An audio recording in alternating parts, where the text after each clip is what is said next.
হাদিসের মধ্যে নবী বলেন 3 গুণ যার মধ্যে পাওয়া যাবে ওই ব্যক্তি সুখী মানুষ। বলেন সুখী মানুষের কয় গুণ? সুখী মানুষের কয় গুণ? তিরমিজি শরীফের 1346 নম্বর হাদিসের বর্ণনা। قال رسول الله صلى الله عليه وسلم, নবীজি সাল্লাল্লাহু আলাইহি ওয়াসাল্লাম বলেন, মান আসবাহা মিনকুম আমিনান ফি সিরবিহি, এক নাম্বার তোমাদের কেউ যদি সকালবেলা এমন হয় তার পরিবার নিয়ে সে শান্তিতে আছে। সকালে তুমি ঘুম থেকে উঠলা, ওঠার পর দেখলা তোমার পরিবার নিয়ে তুমি সুখে শান্তিতে আছো। 2 নাম্বার মুআফান ফি জাসাদিহি, দেখলা তোমার শরীরটা সুস্থ আছে। 3 নাম্বার ইনদাহু কুতু ইয়াউমিহি, তুমি দেখলা তোমার কাছে একদিনের খাদ্য আছে। 1 নাম্বার তোমার পরিবার নিয়ে তুমি শান্তিতে আছো, 2 নাম্বার তোমার শরীরটা সুস্থ আছে, 3 নাম্বার তোমার কাছে একদিনের খাদ্য আছে। নবীজি বলেন ফাকা আন্নামা হিজাত লাহুদ দুনিয়া, এই ব্যক্তির জন্য কেমন যেন পুরা দুনিয়ার কল্যাণ একত্রিত করা হয়েছে। সকালবেলা দেখছেন পরিবার নিয়ে ভালো আছে, শরীরটা সুস্থ আছে, একদিনের খাবার আছে, নবীজি কয় শুকরিয়া আদায় করো, তুমি দুনিয়ার সুখী মানুষ। সুবহানাল্লাহ। ভাই কথাগুলো মনে থাকবে তো? আল্লাহ বুঝার তৌফিক দান করেন। আল্লাহ পাক রব্বুল আলামিন সূরা বাকারার 168 নম্বর আয়াতে বলেন, ইয়া আইয়ুহান নাস কুলু মিম্মা ফিল আরদি হালালান তাইয়্যিবা, হে মানুষ তোমরা দুনিয়ার মধ্যে যা হালাল যা পবিত্র তা তোমরা খাও। সূরা তাহার 81 নম্বর আয়াতে আল্লাহ বলেন ফাকুলু মিম্মা, সূরা তাহার 81 নম্বর আয়াতে আল্লাহ বলেন কুলু মিন তাইয়্যিবাতি মা রাযাকনাকুম, আমি আল্লাহ তোমাদেরকে যা দিয়েছি এর থেকে তোমরা পবিত্রতা খাও। সূরা নাহালের 114 নম্বর আয়াতে আল্লাহ বলেন ফাকুলু মিম্মা রাযাকাকুমুল্লাহু হালালান তাইয়্যিবা, আমি আল্লাহ তোমাদেরকে যা দিলাম এই হালাল পবিত্র তোমরা খাও। ওয়াশকুরু নি'মাতাল্লাহ, আল্লাহর নিয়ামতের শুকরিয়া আদায় করো। বলেন আমার সাথে হালাল খাবো, শুকরিয়া আদায় করব। তাহলে আমাদের কাজ হালাল খাওয়া, আলহামদুলিল্লাহ বলা, হালাল খাওয়া, আলহামদুলিল্লাহ বলা, হারাম থেকে বেঁচে থাকার তৌফিক দান করেন। সহিহ বুখারী 2059 নম্বর হাদিসের বর্ণনা। এই হাদিসটা নবীজি আমাদের যুগের সাথে কি মিলে না আরো অপেক্ষা করতে হবে? আগে হাদিস শুনেন, শোনার পর আপনারাই বললেন। قال رسول الله صلى الله عليه وسلم, নবীজি সাল্লাল্লাহু আলাইহি ওয়াসাল্লাম বলেন ইয়াতি আলান নাসি জামান, এমন একটা সময় আসবে লা ইউবালিল মারউ মা আখাযা মিনহু, মানুষ কোনো পরোয়া করবে না সে কোথা থেকে কামাই করলো। আমিনাল হালালি আমিনাল হারাম, সে কি হালাল পথে কামাই করলো না হারাম পথে কামাই করলো, কোনো পরোয়া করবে না। নবী বলছে এই জামানাটা আসবে। আসবে? আসবে? আইসা গেছে। পকেটে আসলেই হলো, হারাম পথে আসুক হালাল পথে আসুক কোনো সমস্যা নাই, আসলো হলো বাস পকেটে ঢুকাইলাম। নবীজি কয় মানুষ পরোয়া করবে না সে হালাল কামাই করলো না হারাম কামাই করলো। আল্লাহ আমাদের সকলকে হালাল কামাই করার তৌফিক দান করুন। আমিন। একটা কিতাব আছে নাম তাখরিজু শারহিস সুন্নাহ, এই কিতাবের 4113 নম্বর বর্ণনা। আর আব্দুল্লাহ ইবনে মাসউদ রাদিয়াল্লাহু তাআলা আনহু قال, আব্দুল্লাহ ইবনে মাসউদ রাদিয়াল্লাহু তাআলা আনহুর বর্ণনা, তিনি বলেন ইয়া আইয়ুহান নাস ইত্তাকুল্লাহ, হে মানুষ তোমরা আল্লাহকে ভয় করো। লা ইয়াহমিলান্নাকুম ইস্তিরতাউর রিজকি আন তাতলুবুহু বিমাআসিল্লাহ, অনুবাদটা মন দিয়ে শুনেন। হালাল কামাই যদি দেরিতে, হালাল কামাইয়ের লাভ যদি দেরিতে আসে, হালাল কামাইয়ের ফলাফলটা যদি আসতে দেরি হয়, এই দেরি হওয়াটা যেন তোমাদেরকে দ্রুত কামাইয়ের প্রতি উদ্বুদ্ধ না করে। আবার বলছি, হালাল পদ্ধতিতে কামাইয়ের ফলাফল আসতে যদি দেরি হয়, এই দেরি হওয়াটা যেন তোমাদেরকে হারাম পথে বেশি কামাইয়ের প্রতি উদ্বুদ্ধ না করে। আবার বলছি, হালাল পথে তোমার কাছে উপার্জন আসতে যদি দেরি হয়, এই দেরি হওয়াটা যেন তোমাদেরকে নাফরমানির মাধ্যমে দ্রুত অবৈধ পন্থায় বড়লোক হওয়ার প্রতি উদ্বুদ্ধ না করে। হালাল কামাই করতেছেন, কৃষি কাজ করেন, তো আপনি তো জানেন 1 মাস পরে এটা উঠাইবেন, 2 মাস পরে আল্লাহ আমারে ধান দিবে, এরপর উঠাবো, এরপর নিবো, এরপর কিছু টাকা পাবো, একটু দেরি হইতেছে না? আপনার দোস্ত আপনারা নিয়ে যাবে কই? ওই যে আপনাদের এই খিদিরপুর বাজার আসেনি, হাসদোনা বাজারে নিয়ে যাবো আমরা, এই অফিসে তো ঢুকাইছে একটা অফিসে, ঢুকানোর পর কয় তুই এই যে প্রত্যেক বছর কৃষি কাজ করস, কি লাভ করস না করস? তো উনি বলে আলহামদুলিল্লাহ ভাই, এরে বন্ধু আমি ভালো আছি। আজকে অফিসে নিয়ে গেছে, নিয়ে যাওয়ার পর আপনি দেখলেন অফিসের পিছনে লেখা আল্লাহ ব্যবসা হালাল করেছেন, সুদ হারাম করেছেন, মাশাআল্লাহ খুব সুন্দর কথা লেখা। সেখানে বসার পর আপনারা বুঝাবে, দ্রুত ধনী হওয়ার উপায় কতগুলা দেখাবে বসে বসে। তা আপনিও দেখলেন ঠিকই তো, এত দ্রুত ধনী হওয়া যায়। আলেমদের কাছে এসে বলছেন, আলেমরা কবে এটা তো হালাল পন্থা, এটা তো হারাম, এটা তো হালাল পন্থা না, এটা হারাম পন্থা। তাহলে আপনার বন্ধু আপনাকে হারাম ভাবে খুব দ্রুত দড়ি হওয়ার উপায় শিখাইলো, অথচ ঘরের মধ্যে গিয়ে দেখলেন লেখা আহাল্লাল্লাহুল বাইআ ওয়া হাররামা রিবা, আল্লাহ ব্যবসা হালাল করেছেন, সুদকে হারাম করেছেন। ভালো করে মনে রাখবেন, লেবেল লাগাইলো ব্যবসা হালাল আর সুদ হারাম আর কর্মকাণ্ড সব সুদি কারবার করা, এটা মনে রাখবেন। কিয়ামত পর্যন্ত আপনি কোরআনের আয়াতের লেবেল লাগায়া সুদ যদি আপনি লেনদেন করেন, সুদ কিয়ামত পর্যন্ত হারাম, লেবেল লাগাইলেও হারাম, না লাগাইলেও হারাম। হারাম হারাম, এটা হালাল হবে না। আপনার দোস্ত আপনারা নিয়ে দ্রুত ধনী হওয়ার উপায় বুঝাইছে, হারাম পন্থায় এইভাবে এইভাবে ধনী হওয়া যায়। আল্লাহ আমাদেরকে হারাম পন্থায় চারানা পয়সা থেকে হেফাজত করেন। ভাই মনে থাকবে কথাগুলা? তিরমিজি শরীফ 2376 নম্বর হাদিসের বর্ণনা, রাসূলুল্লাহ সাল্লাল্লাহু আলাইহি ওয়াসাল্লাম কি সুন্দরভাবে একটা উদাহরণ দিয়েছে দেখেন। 20টা 30টা বকরি এক জায়গায়, কথাটা মন দিয়ে শোনেন। একটা বকরি পালের মধ্যে 2টা ক্ষুধার্ত বাঘ আপনি ছেড়ে দিয়েছেন। অনেকগুলা বকরির মাঝে কয়টা ক্ষুধার্ত বাঘ? বকরিগুলা থাকবে না, শেষ হয়ে যাবে। 2 ক্ষুধার্ত বাঘ পাঠাইছেন বকরির কাছে।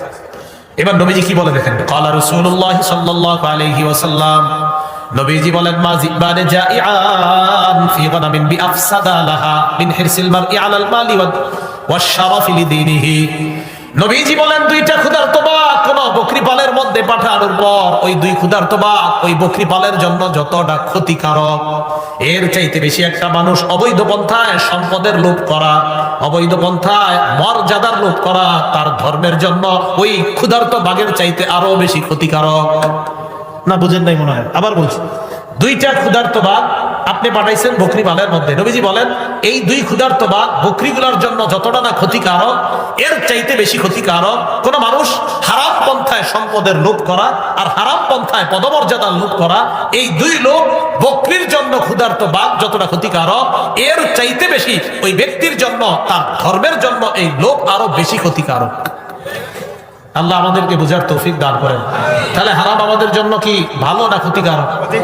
হারাম আমাদের ধর্মের জন্য, আমার নিজের ধর্ম, এটার জন্য কি ক্ষতিকারক না ভালো? আল্লাহ আমাদের ধর্ম হেফাজত করার তৌফিক দান করেন। তিরমিজি শরীফ 2416 নম্বর হাদিস। সারা জীবন মনে রাখবেন, 5 প্রশ্ন করার আগে আপনার 2 পা কিয়ামতের মাঠে নড়বে না। কয় প্রশ্ন? 5।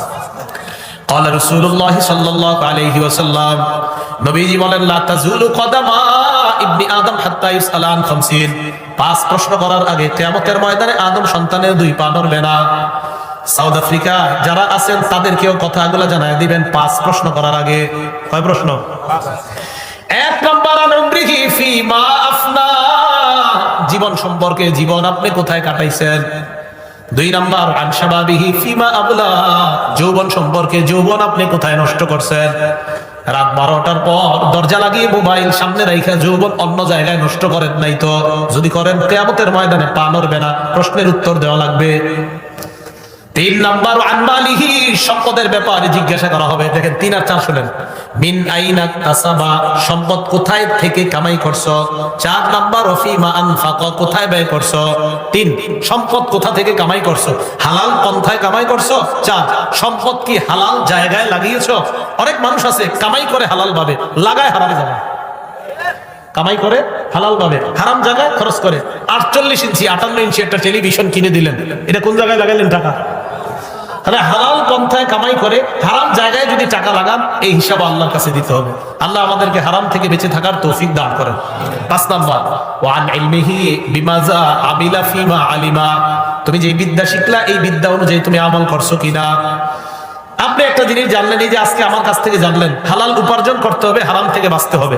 এটা জানার পরে অনুযায়ী আপনি আমল করছেন কিনা, কিয়ামতের মাঠে এটারও প্রশ্নের জবাব দিতে হবে। আল্লাহ আমাদের সকলকে এই 5 প্রশ্নের যথাযথ জবাব দুনিয়াতে রেডি করে কবরে যাওয়ার তৌফিক দান করেন। এখন কথা হলো, এই হারাম থেকে বাঁচবেন কিভাবে? বন্ধু নির্বাচনে সংযত হবে। বন্ধু যদি সুদখোর হয়, এটা আপনাকে সুদখোর বানাবে। বন্ধু যদি হালাল পন্থায় উপার্জন করে, এটা আপনাকে হালালের দিকে উদ্বুদ্ধ করবে। তিরমিজি শরীফ 2378 নম্বর হাদিস। ক্বালা রাসূলুল্লাহ সাল্লাল্লাহু আলাইহি ওয়াসাল্লাম, নবীজি বলেন, আর-রাজুলু আলা দীনি খলিলিহি, মানুষ তার বন্ধুর রীতিনীতির অনুসারী হয়। মানুষ তার বন্ধুর রীতিনীতির অনুসারী হয়। ফালইয়ানজুর আহাদুকুম মাইয়ু খালিল, তোমাদের প্রত্যেকে যেন বন্ধু নির্বাচনে সতর্ক হয়। কারে বন্ধু বানাইলা ভেবে চিন্তে বানাইবা।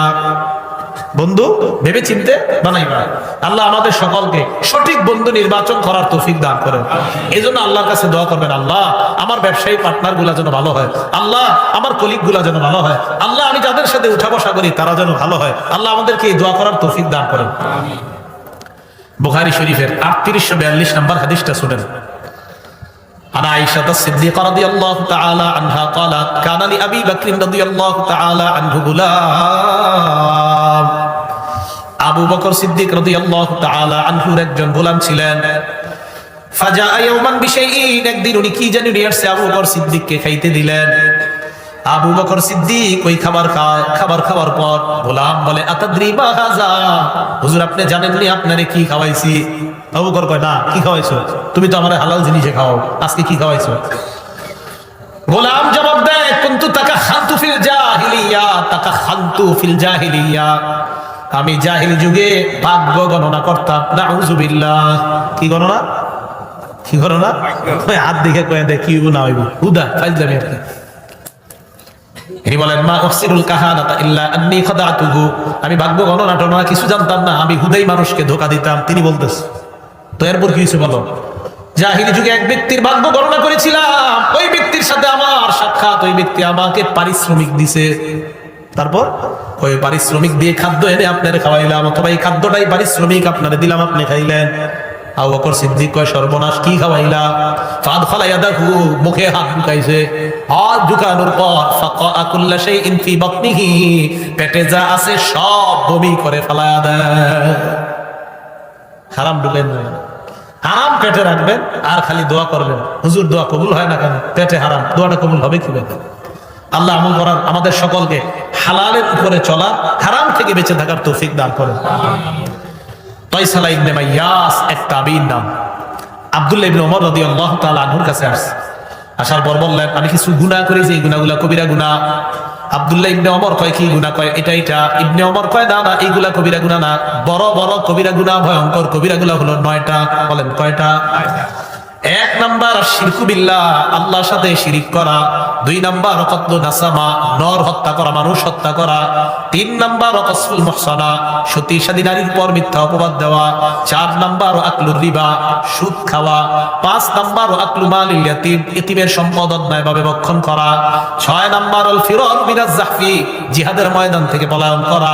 7 নাম্বার ইলহাদুল ফিল মসজিদ, মসজিদের মধ্যে ধর্মদ্রোহী কাজ করা। 8 নাম্বার আল্লাযী ইস্তাসকিরু, ধর্ম নিয়ে উপহাস করা। 9 নাম্বার বুকাউল ওয়ালিদাইনি মিনাল উকুক, নাফরমানি আর খারাপ আচরণের মাধ্যমে মা বাবার চোখের পানি বের করা। খারাপ আচরণ দিয়ে মা বাবা যদি কান্না করে, হইছে কাম, ভয়ঙ্কর অপরাধ করে ফেলছেন। তাহলে এই 9টা অপরাধ ভয়ঙ্কর অপরাধ। এর মধ্যে একটা সুদ খাওয়া। বলেন কি খাওয়া? সুদ খাওয়া। হারাম খাদ্যের মধ্যে ভয়ঙ্কর একটা খাদ্য সুদ। বলেন কি? সুদ। এই সুদ নামক খাদ্য, এটাকে ঢুকানো যাবে না পেটে। কোরআনে আল্লাহ পাক রব্বুল আলামিন বলেছেন তোমরা সুদি কারবার ছেড়ে দাও, সুদ খাওয়া হারাম। বলেন সুদ খাওয়া হারাম, এই সুদ এটা খাওয়া যাবে না। রাসূল সাল্লাল্লাহু আলাইহি সাল্লাম বলেন ইযা যাহারা যিনা ওয়া রিবা ফি ক্বরিয়া, কোন এলাকায় যদি সুদের কারবার আর জিনার কারবার বেড়ে যায়, কদ আহাল্লু বিআনফুসিহিম আযাবাল্লাহ, ওই এলাকার মানুষগুলা ওই এলাকার জন্য আল্লাহর আযাবকে বৈধ করে নেয়। আল্লাহর আযাবকে কি করে নেয়? বৈধ। তাহলে সুদ খাওয়া হালাল না হারাম? ঘুষ খাওয়া হালাল না হারাম? নবীজি সাল্লাল্লাহু আলাইহি সাল্লাম বলেন মা মিন কওমিন ইয়াজহারু ফীহিমুর রিবা ইল্লা উখিযু বিসসানা, যে এলাকায় সুদের কারবার হবে তাদেরকে দুর্ভিক্ষ দ্বারা পাকড়াও করা হবে। ওয়া মা মিন কওমিন ইয়াজহারু ফীহিমুর রিশা ইল্লা উখিযু বিররুবি, যে এলাকায় ঘুষের কারবার বাড়বে ওই এলাকার মানুষগুলা কাপুরুষ হয়ে যাবে। মুসনাদ আহমদ 17822 নম্বর হাদিস। আল্লাহ পাক রব্বুল আলামিন আমাদের সকলকে হালালগুলা হালাল জেনে, হারামগুলাকে হারাম জেনে হালালটা গ্রহণ করা, হারামটা বর্জন করার তৌফিক দান করেন। আমার সাথে বলেন হালাল পথে, হালাল উপার্জনে, হালাল খাদ্য। তাহলে আমি বলি আপনারা বলবেন, বলেন তো আমরা হালাল কামাই করব কোন পথে? আমরা হালাল কামাই করব কোন পথে? হালাল দিয়ে হালাল খাদ্য খাবো। এবার দেখেন, হালাল খাবো হালাল উপার্জন দিয়ে, হালাল পথে কামাই করে। তাহলে এখান থেকে আসেন, হালাল পথে হালাল উপার্জন কামাই করে হালাল খাদ্য খাবো। মনে থাকবে না? তাহলে বলেন, হালাল পথে হালাল উপার্জন করে হালাল খাদ্য খাবো, যেই কোন ধরনের হারাম থেকে বেঁচে থাকবো। আল্লাহ আমাদের সকলকে হালাল হারামের বিষয়টা যেভাবে বোঝানো দরকার ছিল, আমি অনেক চেষ্টা করছি বোঝানোর জন্য, পারছি কিনা জানি না। আল্লাহ যেন আমাদের সকলকে বিষয়গুলো গুরুত্ব সহকারে বুঝে আমাদের প্রত্যেকটা পোশাক বলেন, পানি বলেন, খাদ্য বলেন, এটা যেন হালাল হয়, একটু যেন হারাম মিশ্রিত না হয়। আল্লাহ সকলকে বোঝার তৌফিক দান করেন। সর্বশেষ কথা, একটা কিতাব আছে নাম সহিহুত তারগিব, এই কিতাবের 1730 নম্বর হাদিস, যদি হারাম খালি আপনার পেটে ঢুকে কি হবে? নবীজি বলছেন, লা ইয়াদখুলুল জান্নাহ জাসাদুন গুজিয়া বিল হারাম, ওই শরীরটা জান্নাতে যাবে না যেই শরীরটা হারামে বড় হয়, হারামে লালিত পালিত হয়। আল্লাহ হেফাজত করেন। আমিন। ওয়া আখিরু দাওয়ানা আনিল হামদুলিল্লাহি রাব্বিল আলামিন।